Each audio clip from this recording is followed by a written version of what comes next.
I've heard directly from you. Food prices have been rising, and this has been going on for years. If you look at it, it's not just a problem in the United States, it's in Canada, the UK, and just about everywhere else. Well, in today's video, I thought that I would try to bring the maximum amount of value and hit home, because this is something that may save you money tomorrow and next year and for the next 10 years. So we're going to look at several things that you can do. I've written them all down.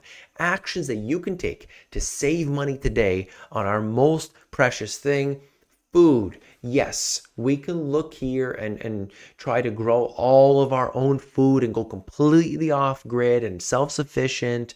I get that. But for so many people, it's just not possible, or at least not possible right now. And so, what are the actions we could take today to make a difference? Why don't we start on that and work towards self-sufficiency? Does that sound good? Okay, let's get into this here. And if you find value in it, please hit that thumbs up button.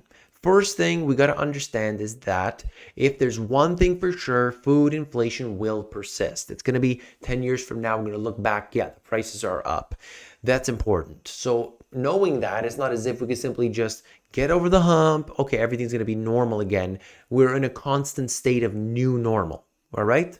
At the same time, we need to get these prices down as best we can. Let's just start with this, the easy ones. You can use apps like Rakuten. This is something where, for instance, you could be buying at Walmart and you actually get cash back. So it works on like a commission basis, where if Rakuten sends a customer to Walmart, Walmart will pay them, they pay you. Okay, so this is just one example. All the links for these things will be in the description, so you don't have to get the spellings or anything. I will link to them in the description. Use apps like Flip, F-L-I-P-P.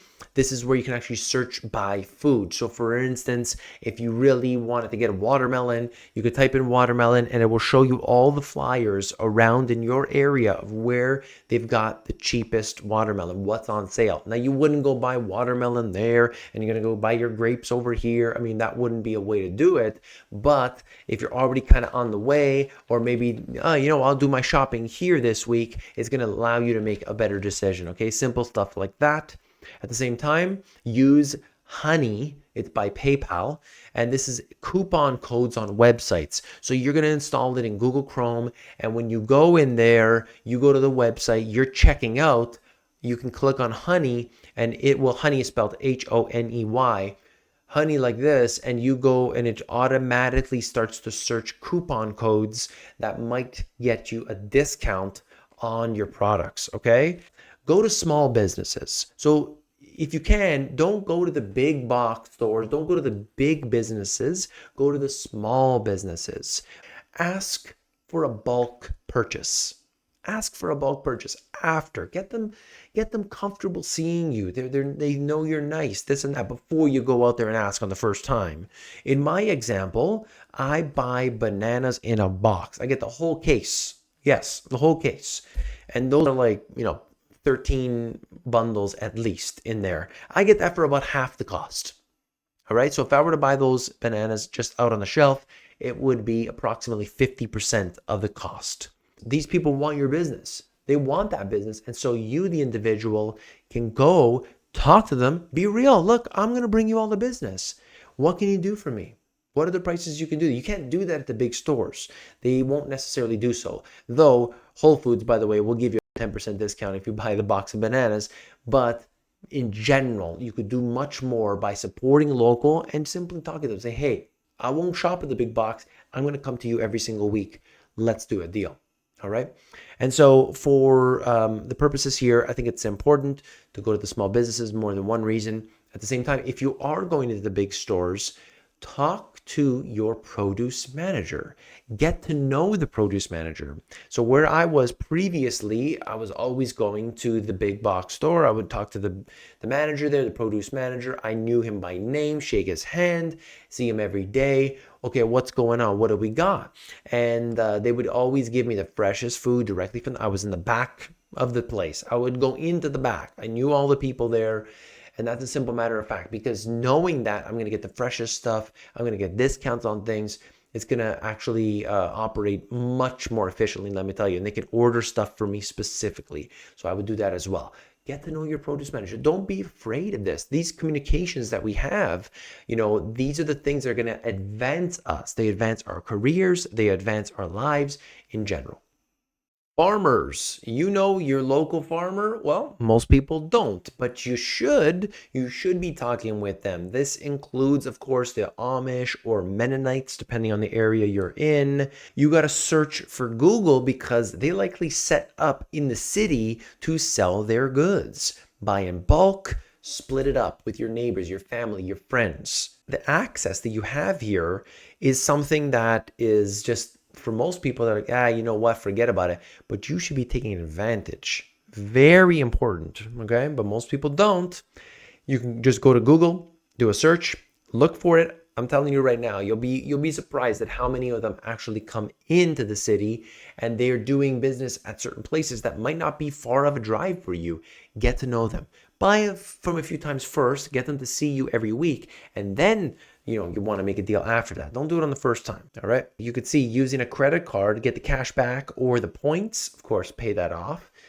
Cash back and points, it seems like a no-brainer, but some people don't do that, and I think it is a smart thing overall, just to use that as well as it builds up your credit. A lot of people don't have credit. Buy reduced produce. Every grocery store has a reduced produce section. I used to love this, going to the grocery store where I would go there, it'd be the fruit is actually ripe. Like you can't really tell necessarily if a fruit is going to ripen. You could buy it ripened. Okay? And most of the stores have this, and so you can get access to that, and the fruit is about 50% off. So, and vegetables too. And buy from the food terminal. I don't know if you know this, but you can actually get food at the food terminal. And most of the food terminals are open to the public. The ones that are not open to the public, you need a food license, like you need to be a restaurant. And some of them, you could be a landscaper. Okay. And so with that, you can get in. If you know a landscaper, they've got that, and you can simply ride with them. You can go and make a deal and say, hey, look, we're going to split this half, and the prices are significantly discounted, but you got to buy a tray at a time.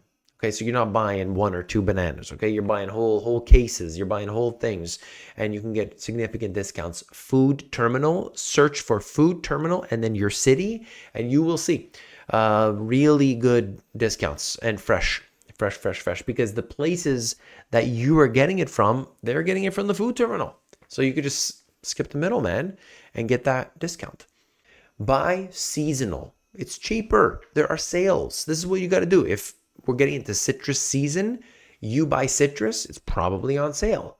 Okay, so just eating seasonally, which is healthier, is something that is going to often get a discount. But if some people, you know what, I eat an apple every day. Doesn't matter what time of year. So you're eating an apple in April, you're eating an apple in December, you're eating an apple in, August. You got to change with the seasons. All right, it's a matter of fact. Same time, you got to look where sometimes frozen food is actually cheaper per quantity. Now, there's a debate about the health factor on that, but the point is, look at the frozen, look at the fresh, compare the two, and you will often see that frozen, you can get really good prices on that a lot of times. Costco can be good as a resource, but not on everything. Like if you go there to buy all of your stuff, you'll find that it kind of balances out. So watch that. And buy generic brand. Okay, the generic brand will offer you a significant discount. I didn't need to tell you that, but some people just look at the labels. You'll find this exactly the same stuff in most cases. What other ways do you know of? I would love to know. Please put that in the comments below. Let's share. The best comment is going to be comment of the day. So I want to see what you have. Please let me know on the ways that you get food at a cheaper price, what you would do, or one of the things that you love. The number one thing, though, that I would highlight from this is that we need to take action. The first thing I would do is talk to the local businesses, get to know them, whether that's the farmer or whether that's the small business, little grocery store on the corner. Let them see you a few times, go in there, and then say, hey, look, I'm going to bring you all my business. My family's going to come here. We'll start shopping here from now on. But see these things over here? I would love it at this price. Can you do that for me? What I would do all the time, I was getting 10% at the one place, but They upset me. They upset me. They didn't want to give me my banana case at 34 bucks. So now I'm going to the next store, but it's 35 bucks and I'm happy with that. Anyway, that's a tangent. When I go there, I was getting a 10% discount. 10% discount on anything. Why? Because I told them I'm going to bring you my business. The other person who didn't want to give me the $35 box of bananas, these people here, I said, I'm going to bring all my business here. Do you want it? Yes. Well, guess what? I want that at 35 bucks. Okay, let's do it. And so that's the way it works. It's a negotiation. That's business. That's the way it works, okay? So these are just simple things. You've got to use negotiation in business deals. I do that all the time when I'm negotiating with my suppliers, but even with my bananas as well, okay? I'm just trying to make it lighthearted. These are the way that, you got to deal with these things, and I hope that you will do so. I hope that you will take actions today. Put something in the comments. Let me know what you can do, what you want to do.